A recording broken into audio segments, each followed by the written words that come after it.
Dear friends at Cherubin Paris, we are very proud to meet today Simonetta Saudino, who is an Italian collector and researcher who has been working for several years now on a very thrilling topic, the art of Dina Velluti, who has been one of the major lady artists in Italy in the second half of the 20th century. So thank you, Simonetta, for inviting us in your wonderful home. We will be discovering your collection, and we will be presenting the book that you accepted to write for Cherubin Édition. It's the first of a series of what we call les Indispensables. So, what got you to the point of deciding to write a book about Dina Velluti? I could say that it is because of a doll, or we can say it is thanks to a doll. Many years ago, a friend of mine showed me a doll she had bought many years earlier, and I was fascinated by this doll. It was a mannequin doll with jointed legs and interchangeable heads, but we didn't know anything about the doll, about the producer. Later, I became the owner of this doll. And one day I saw an article in a specialized magazine, and I saw a picture of a doll like mine.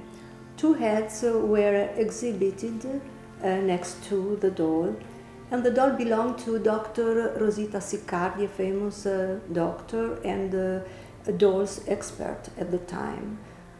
She identified the doll as a production of Dina Velluti, a painter of Venice, who worked in collaboration with the Furga company in 60s. And because she compared the expression of the doll, the characteristics of the doll, with the characteristics of the further production for Furga. And so I decided to go on with my search, and I composed all the arc of the creative path of Dina Velluti from this first doll to the last exemplars. Mm-hmm. It's interesting that Dina Velluti had actually a very personal way of going through the process of creating dolls. We can feel that she was an artist first, as a painter and Yes. As a sculptor. Yeah. If I understand, she was the niece of Ettore Tito, who was a famous painter. And so in the family there was a tradition, artistic tradition, that was very strong. When she created her first doll called Lilibet, she was really a forerunner by creating a concept that apparently got Walt Disney very interested. Can you tell us a little more about this? Of course. Walt Disney was in Venice in 1951 during his Italian journey. And in Venice he met Dina Velluti and he saw Lilibet. He was enthusiast of the doll, and he wanted to buy the license of Lilibet. But she didn't want to give him the license. She declined the offer of Disney because she wanted that her personal expression of Lilibet was hers, only hers, and not of another person. Well, we will say in America that she's the lady who resisted to Walt Disney.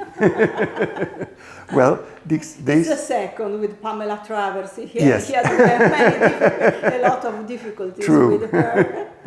And she hated the bureaucracy and the legal aspects too. And so she prefers to decline. So she produced Lilibet on her own under the label of Zia Dina, so Aunt Dina. And how long did it take for her to finally work for a bigger industrial company? She began producing industrial dolls in in 1955. She began with her collaboration with the Furga company. It was a famous company in Canneto sull'Olio. But she remained in Furga from 1955 to 1962. And before, she produced Lilibet as Uncle Dina, Zia Dina, from 1950 to 1953, and from 1953 to 1955 for Levia, another Italian factory Company. Of papier-mâché dolls that was in a phase of renewing because she had changed the owner, and he was the Professor Ferdinando Superti Furga, who bought the Levia company. Exactly. So it brought her to the bigger company afterwards. So how many dolls did she produce for Furga? 6 models.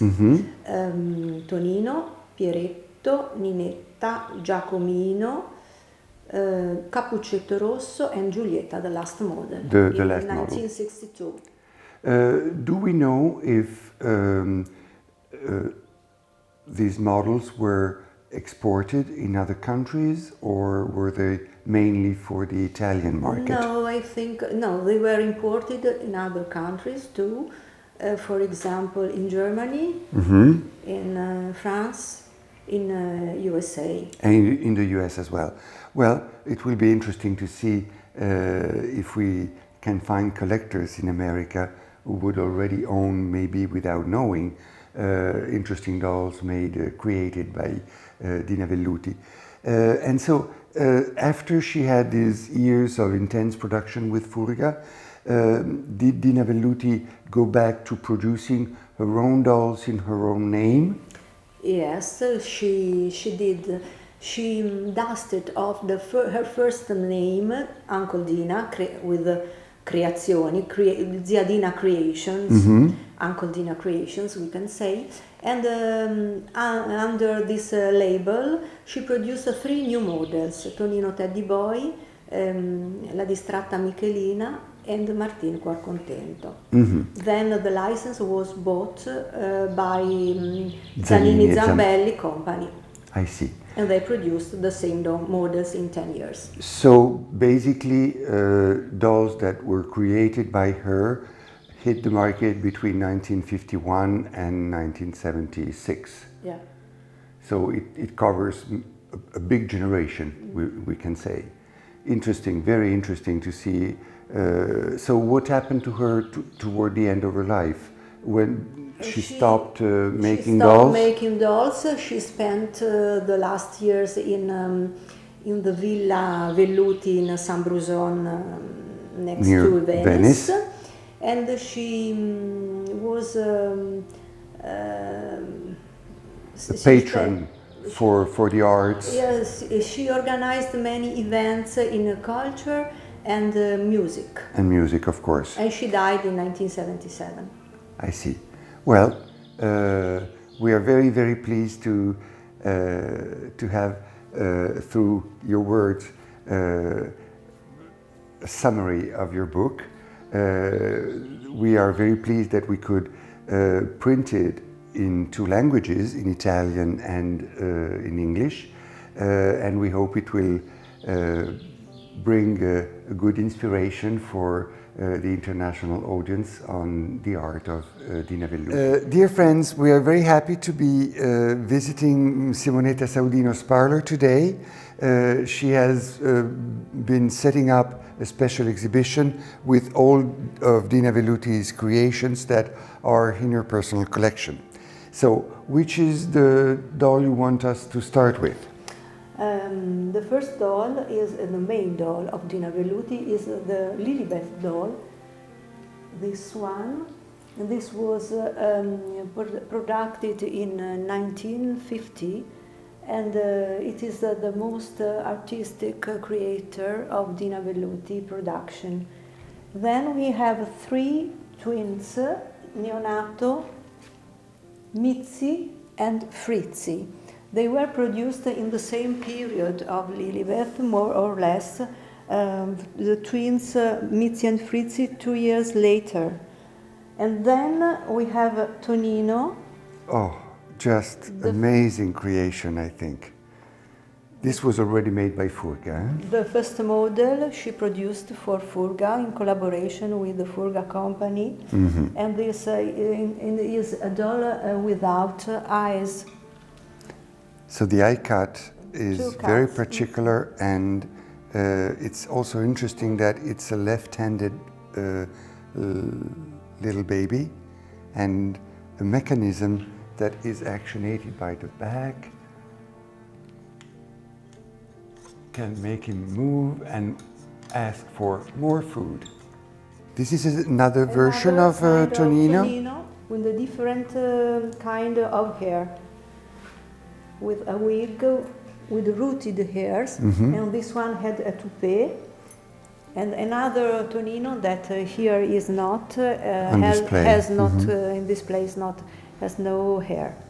And then we have Capuccetto Rosso. That's a thrilling doll with this very elaborate system to make her walk, with a very elaborate double set of legs. So you can take the original legs off, yes, and set her up onto this mechanism, and so she runs. She runs, and the kids could make her go forward by almost running on her 4 feet. Next we get to Pieretto. 3 different kinds of Pieretto, with modeled hair, with blonde hair, and with platinum hair. And what is the time frame for Pieretto? The first, with modeled hair, was produced in 1957. And the other two in 1958, and the third in 1960-61. I see. Interesting. And then 1960, Ninetta and Giacomino, brother and sister. Very endearing. Always for Furga. They are all vinyl dolls. Vinyl was already the very... The dolls were composition dolls. Mm-hmm. This is Giulietta, the last model of Dina Velluti for Furga. It was produced in 1962, and we have the 2 versions with the blonde and brunette hair. So turning a little around the table where the dolls are displayed on chronological order, we get to Tonino Teddy Boy. Very endearing. They were produced in 1964-63. So these were back into the Zia Dina Creations label. Zia Dina Creation label, exactly. And this is the production, and when Zanini Zambelli bought the license, produced another Tonino Teddy Boy at the end of the 70s, and it is this doll.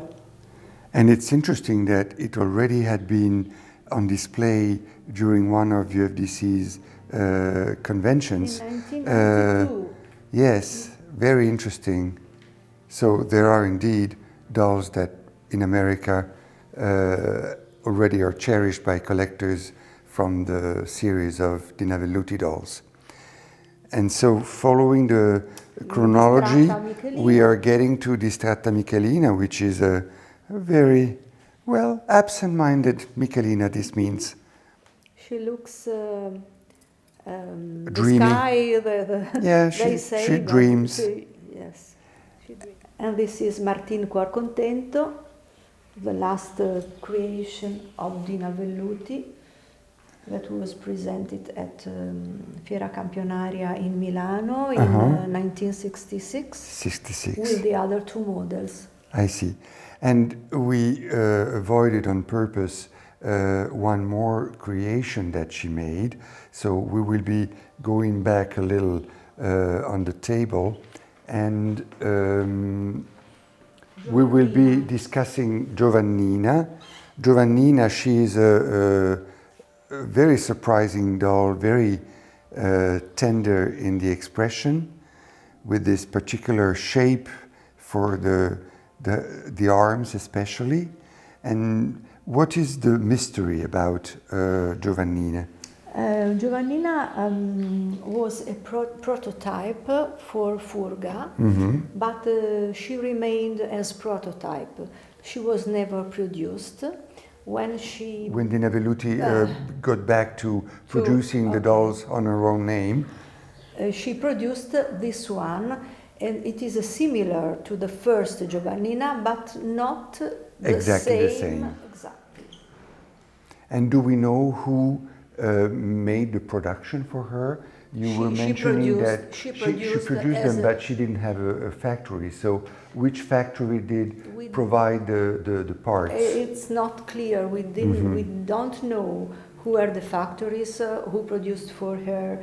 Surely he produced two factories produced for her the last models. One was in Italy and another one was in France. In France, but apparently, the name are unknown. It's not clear. Well, it's true that France and Italy during those 1960s were very much into collaborating, and I wouldn't be surprised, looking at the type of vinyl that they used, that this could come from the Birger company, which was in Neufchâteau and in the northern east part of France.